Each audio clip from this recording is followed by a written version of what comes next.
एक ऐसी situation imagine करनी चाहिए आज। एक 16 साल का लड़का बैंक या किसी प्राइवेट मनी लेंडर के पास जाता है और कॉन्फिडेंटली अपनी एज के बारे में झूठ बोलता है। हाँ, और फेक डॉक्यूमेंट्स फॉल्सिफाई करके एक बहुत बड़ा लोन ले लेता है। मनी लेंडर को लगता है कि सामने वाला एक लेजिट अडल्ट कस्टमर है। राइट। पैसे मिलने के बाद वो लड़का उनको आराम से खर्च कर देता है, पर जब ईएमआई बाउंस होने लगती है और मनी लेंडर पैसे वापस मांगने आता है तो वो लड़का लीगली उस लोन को चुकाने से साफ इनकार कर देता है। एग्जैक्टली। वो हंसते हुए कहता है कि मैं तो माइनर हूँ, 18 साल से कम उम्र का हूँ, तो मेरा कॉन्ट्रैक्ट तो वैलिड ही नहीं है। अब कोई भी नॉर्मल इंसान सोचेगा कि लॉ उस लड़के को सीधा जेल भेजेगा या उसकी प्रॉपर्टी से पैसे वसूल करेगा, पर सवाल यह है कि क्या लॉ सच में उस लड़के को ऐसा फ्रॉड करने देगा? ये सिचुएशन ना किसी वीडियो गेम के चीट कोड की तरह लगती है। जैसे गेम में गॉड मोड ऑन कर लिया हो, जहां कैरेक्टर को कोई डैमेज ही नहीं हो सकता। बिल्कुल।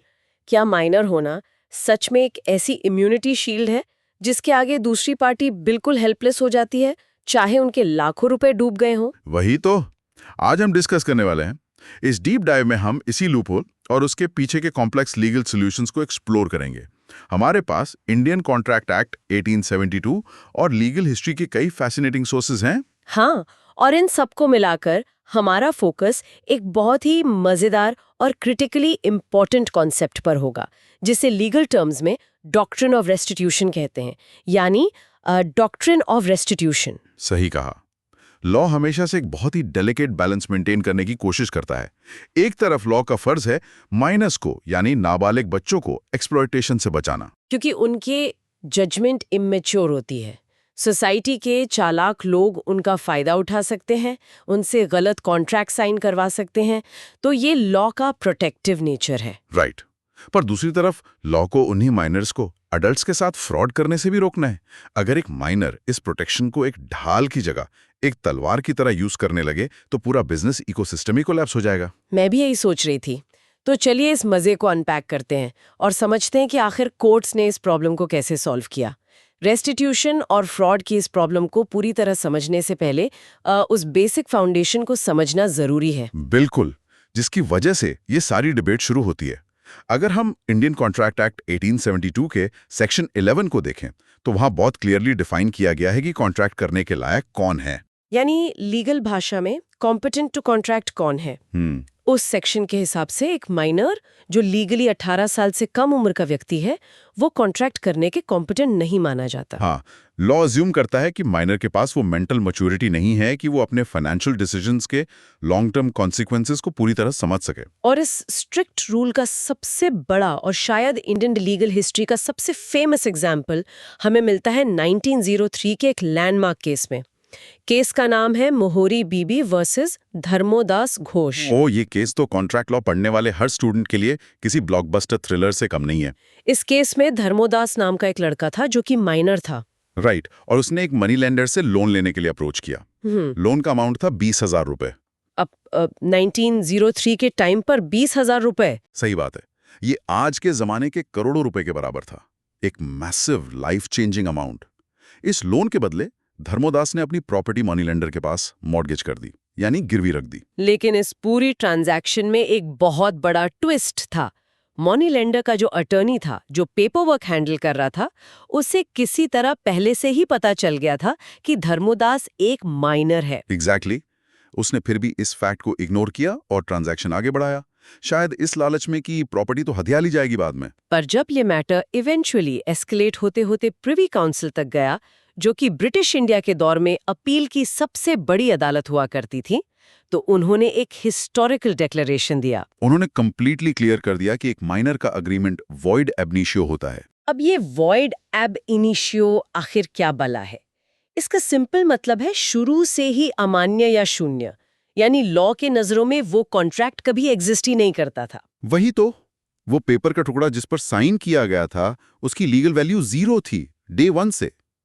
प्रिवी काउंसिल का लॉजिक ये था कि जब एक माइनर कॉन्ट्रैक्ट करने के कॉम्पिटेंट ही नहीं है तो कोई लीगली बाइंडिंग ऑब्लिगेशन बन ही नहीं सकती। तो इसका नतीजा ये हुआ कि मनी लेंडर को अपना एडवांस दिया हुआ एक भी पैसा वापस नहीं मिला, पूरा का पूरा अमाउंट डूब गया। और यहाँ एक और लीगल कॉन्सेप्ट सामने आया था जिसे एस्टॉपल कहते हैं। नॉर्मल भाषा में एस्टॉपल का मतलब होता है कि अगर आपने एक बार कोई क्लेम कर दिया या कोई प्रॉमिस कर दिया जिसके बेस पर किसी और ने एक्शन ले लिया, तो लॉ बाद में अपनी बात से मुकरने या बैक ट्रैक करने नहीं देता।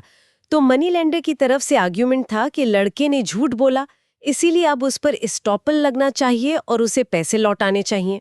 पर प्रिवी काउंसिल ने साफ कह दिया कि माइनर के खिलाफ एस्टॉपल का रूल अप्लाई नहीं हो सकता, स्पेशली तब जब सामने वाली पार्टी को पहले से ही सच्चाई पता थी कि लड़का माइनर है। पर इस पॉइंट पर मेरे दिमाग में एक बहुत ही डीप एनालिटिकल सवाल उठता है। हम ये समझ सकते हैं कि लॉ का इंटेंशन माइनर को बचाना था, उनकी जजमेंट सच में इमेच्योर होती है। हाँ, और पावरफुल एडल्ट्स उनका फायदा उठा सकते हैं, ये भी सच है। पर क्या इसका मतलब ये है कि एक माइनर अपने इस प्रोटेक्टिव स्टेटस का गलत फायदा उठाकर डिलिबरेटली दूसरों का नुकसान कर सकता है? क्या लॉ माइनर्स को एक लीगल लाइसेंस टू डिफ्रॉड दे रहा है? ये बहुत बड़ा सवाल है। अगर आज कोई 17 साल का लड़का फेक आईडी बनाकर पूरी प्लानिंग के साथ किसी इनोसेंट व्यक्ति के लाखों रुपए ले जाए, तो क्या वो सरेआम बच जाएगा? वही ना, ये तो सीधा सीधा इनजस्टिस लगता है। और यही वो पॉइंट है जहां द प्लॉट थिकन्स।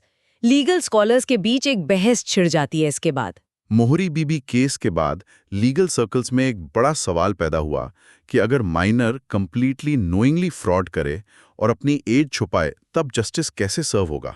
क्योंकि लॉ तो एक इंस्ट्रूमेंट ऑफ जस्टिस है, वो किसी को अपने ही फ्रॉड का फायदा कैसे उठाने दे सकता है। और यहीं पर इस डीप डाइव की सबसे इंपॉर्टेंट कोर कॉन्सेप्ट की एंट्री होती है, doctrine of restitution. Doctrine of restitution कोई नया रूल नहीं था, बल्कि ये एक बहुत ही पुराने इक्विटेबल प्रिंसिपल पर बेस्ड है। इक्विटी का बेसिक मतलब होता है फेयर प्ले या निष्पक्षता। राइट, जहां ट्रेडिशनल स्ट्रिक्ट लॉज काम नहीं आते हैं, वहां अदालतें कॉमन सेंस और फेयरनेस का यूज करती हैं। एग्जैक्टली। इस डॉक्ट्रिन का सिंपल रूल है कि अगर किसी ने गलत ढंग से या अनलॉफुल तरीके से कोई फायदा उठाया है जिससे दूसरे को नुकसान हुआ है, तो उसे वो फायदा या प्रॉपर्टी असली मालिक को वापस रिस्टोर करनी पड़ेगी। बेसिकली कोई भी इंसान दूसरे के नुकसान पर खुद अनफेयरली अमीर नहीं बन सकता। सुनने में तो ये कॉन्सेप्ट बहुत ही फेयर और लॉजिकल लगता है। लगता तो है, अगर माइनर ने फ्रॉड किया है तो उसको चीजें लौटानी पड़ेंगी, प्रॉब्लम सॉल्व, राइट? पर नहीं, हमारे सोर्सेज बताते हैं कि इस डॉक्ट्रिन में एक बहुत बड़ा एक्सेप्शन था, एक ऐसी कैच जिसने पूरे सिस्टम को कंफ्यूज कर दिया। लॉ का कहना था कि अगर माइनर ने फ्रॉड करके कोई स्पेसिफिक गुड्स यानी सामान लिया है, जैसे कोई महंगी गाड़ी या कोई प्रॉपर्टी ली है, और वो गाड़ी अभी भी उसके पास सेफ रखी है, तो कोर्ट ऑर्डर दे सकती है कि वो गाड़ी वापस असली मालिक को दे दी जाए। लेकिन अगर माइनर ने वो गाड़ी आगे किसी और को बेच दी है या फिर उसने डायरेक्टली कैश लिया है, तो सिचुएशन बिल्कुल 180 डिग्री पलट जाती है। इस अजीब डिस्टिंक्शन को समझने के लिए हमें 1914 के एक फेमस इंग्लिश केस की तरफ चलना पड़ेगा। केस का नाम है लिजले वर्सेस शील। इस केस में एक माइनर ने मनी लेंडर से अपनी एज के बारे में साफ झूठ बोलकर 400 पाउंड्स का लोन लिया। अब याद रखने वाली बात यह है कि इसने कैश लोन लिया था। और जब बात नहीं बनी और मैटर कोर्ट में गया, तो कोर्ट ने वो 400 पाउंड्स वापस दिलवाने से स्ट्रिक्टली इनकार कर दिया। माइनर ने फ्रॉड किया, पैसे लिए, और कोर्ट ने कहा पैसे वापस नहीं मिलेंगे। वेट, ये आखिर जस्टिफाई कैसे हुआ? कोई लॉजिक तो दिया होगा ना उन्होंने। इसका जस्टिफिकेशन ब्रिटिश जज लॉर्ड समनर ने दिया था, और उनकी रीजनिंग कॉन्ट्रैक्ट लॉ के इतिहास में इमॉर्टल हो चुकी है। उन्होंने एक सिंपल लाइन कही थी। क्या की वो लाइन? उन्होंने कहा था कि restitution stops where repayment begins. Oh wow, इस एक लाइन के अंदर पूरी लीगल फिलॉसफी छुपी हुई है। पर इसका एक्चुअल प्रैक्टिकल मतलब क्या है? मैं बताता हूं। इसको वापस उस वीडियो गेम एनालॉजी से समझते हैं। अगर किसी ने माइनर को एक कार दी है और कार उसके गैराज में खड़ी है, लॉ देखेगा कि कार फिजिकली वहां एग्जिस्ट करती है, वो ट्रेसेबल है। राइट, लॉ आराम से कह सकता है कि ये कार किसकी थी, तुम्हारी थी, जाओ और अपनी कार वापस ले आओ। इसे रेस्टिट्यूशन कहते हैं। लेकिन कैश के साथ प्रॉब्लम यह है कि मनी फंजिबल होता है। एक 500 के नोट पर किसी का नाम नहीं लिखा होता। सही बात है। अगर किसी ने माइनर को 5 लाख रुपए कैश दिए हैं और उसने वो कैश अपनी पॉकेट मनी के साथ मिला लिया, दोस्तों के साथ पार्टीज में उड़ा दिया, महंगी कपड़े खरीद लिए, तो अब वो पैसा अनट्रेसेबल हो गया। कहाँ गया पता ही नहीं चलेगा। अगर ऐसी सिचुएशन में कोर्ट उस माइनर को ऑर्डर देती है कि तुमने 5 लाख लिए थे, अब अपने बैंक अकाउंट से इनको 5 लाख वापस करो, तो प्रैक्टिकली कोर्ट क्या कर रही है? वही तो, कोर्ट बेसिकली एक माइनर को एक डेट चुकाने के लिए मजबूर कर रही है। कोर्ट एक ऐसे वॉइड कॉन्ट्रैक्ट को इनडायरेक्टली इन्फोर्स कर रही है जो शुरू से ही जीरो था। क्योंकि माइनर कॉन्ट्रैक्चुअली लोन चुकाने के लिए लायबल नहीं है। पैसे वापस मांगने का मतलब है रीपेमेंट एनफोर्स करना, और रीपेमेंट एनफोर्स करने का मतलब है कॉन्ट्रैक्ट को वैलिड मानना, जो कि कंप्लीटली लॉ के खिलाफ है। इसीलिए लॉर्ड समनर ने वो वॉल खड़ी कर दी कि अगर पैसे की बात है तो रेस्टिट्यूशन नहीं होगा, क्योंकि वहां से रीपेमेंट शुरू हो जाती है। मतलब इंग्लिश लॉ ने क्लियर कह दिया कि कैश के केस में गेम ओवर, तुम्हारा पैसा गया। बिल्कुल। और यहां से शुरू होता है हमारा the Indian plot twist. English law ने तो अपना दरवाजा बिल्कुल बंद कर दिया था और टेक्निकली उनका रीजनिंग फ्लॉलेस था। लेकिन रियलिटी में ये बहुत बड़ा इनजस्टिस था ना। जब ऐसी ही सेम प्रॉब्लम्स इंडियन कोर्ट्स के आगे आईं, तो उन्होंने इस अनफेयरनेस को कैसे टैकल किया?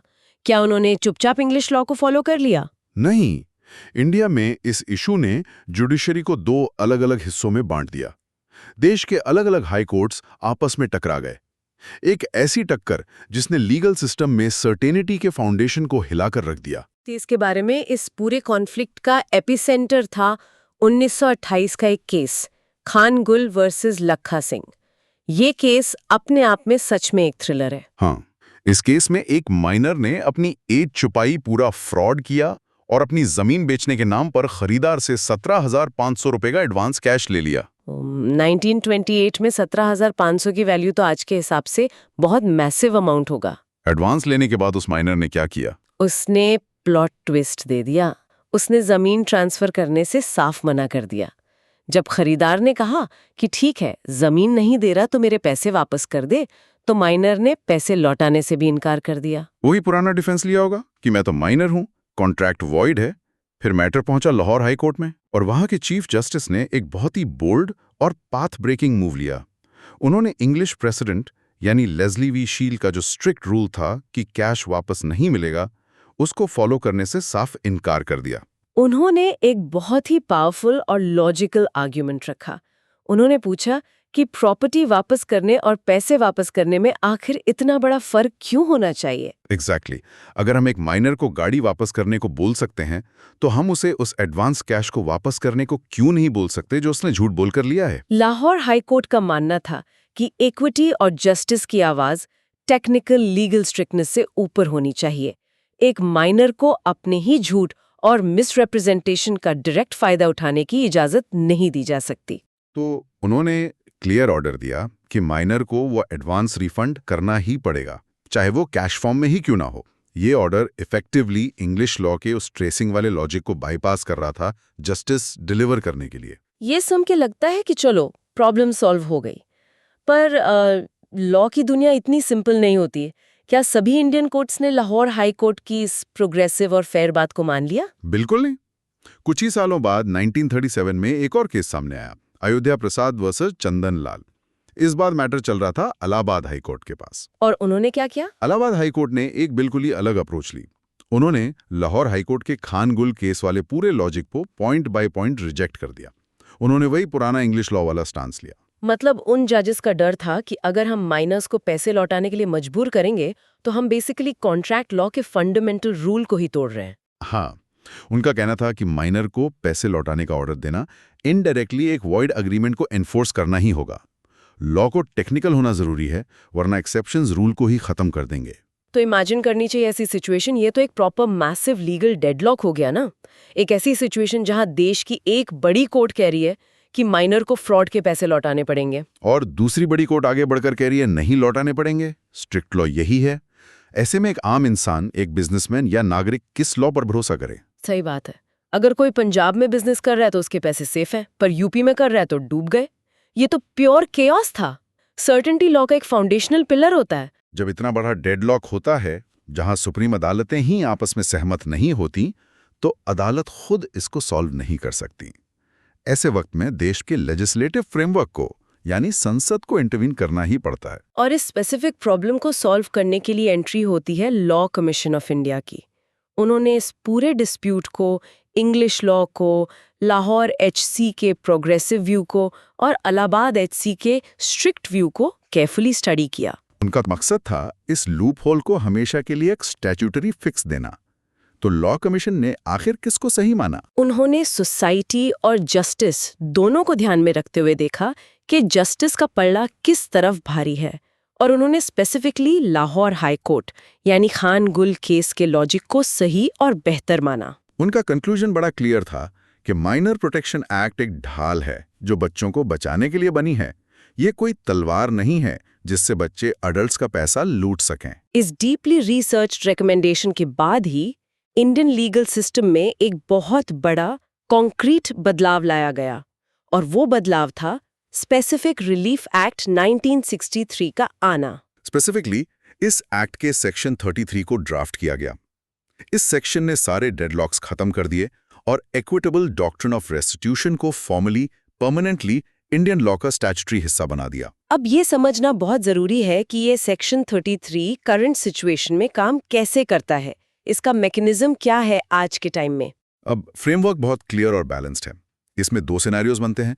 पहला सिनेरियो ये है कि अगर कोई माइनर खुद कोर्ट में आकर एक लॉसूट फाइल करता है और कहता है कि देखिए, मैं माइनर था जब मैंने ये कॉन्ट्रैक्ट किया, इसलिए इस कॉन्ट्रैक्ट को तुरंत कैंसिल यानी वॉइड डिक्लेयर कीजिए। अब कोर्ट तुरंत बिना सोचे समझे कॉन्ट्रैक्ट कैंसिल नहीं करेगी। कोर्ट उस माइनर को गौर से देखेगी और कहेगी कि ठीक है, लॉ के मुताबिक कॉन्ट्रैक्ट वॉइड है और हम उसे कैंसिल कर रहे हैं। लेकिन जो फायदा यानी बेनिफिट्स तुमने दूसरी पार्टी से अब तक इस डील में उठाया है, पहले उसे वापस रिस्टोर करो। अगर तुमने पैसे लिए हैं तो उनको वापस करो, या फिर दूसरी पार्टी को एक फेयर कॉम्पेंसेशन दो। कोर्ट एक कंडीशन लगा देती है कैंसिलेशन पर। दूसरा सिनेरियो और भी इंटरेस्टिंग लगता है मुझे। क्या होगा अगर माइनर खुद कोर्ट ना जाए, बल्कि अडल्ट उस माइनर पर केस कर दे कि इसने फ्रॉड किया है? अगर माइनर पर केस होता है और माइनर कोर्ट में अपना वही पुराना डिफेंस लेता है कि मैं तो माइनर था, मुझ पर तो केस बनता ही नहीं, तब भी आज के दौर की कोर्ट हेल्पलेस नहीं है। कोर्ट उस माइनर का डिफेंस मान लेगी, कॉन्ट्रैक्ट इन्फोर्स नहीं करेगी, लेकिन कोर्ट उस माइनर को आदेश दे सकती है कि अगर तुम्हारे पास उस कॉन्ट्रैक्ट से आया हुआ कोई भी ट्रेसेबल बेनिफिट अभी भी मौजूद है, चाहे वो प्रॉपर्टी हो, गाड़ी हो या बैंक में रखा हुआ स्पेसिफिक पैसा हो, तो तुम्हें वो हर हाल में वापस करना होगा। लॉ ने रेस्टिट्यूशन के दरवाजे खोल दिए ताकि इनजस्टिस ना हो। ये पूरा सिस्टम सुनने में काफी बैलेंस लगता है। माइनर्स एक्सप्लॉइटेड भी नहीं होंगे और फ्रॉड भी नहीं कर पाएंगे। पर हमारे सोर्सेज एक बिग एक्सेप्शन की तरफ भी इशारा करते हैं। हाँ, एक ऐसी आखिरी कंडीशन जो इस पूरे डॉक्ट्रिन के ऊपर बैठी है।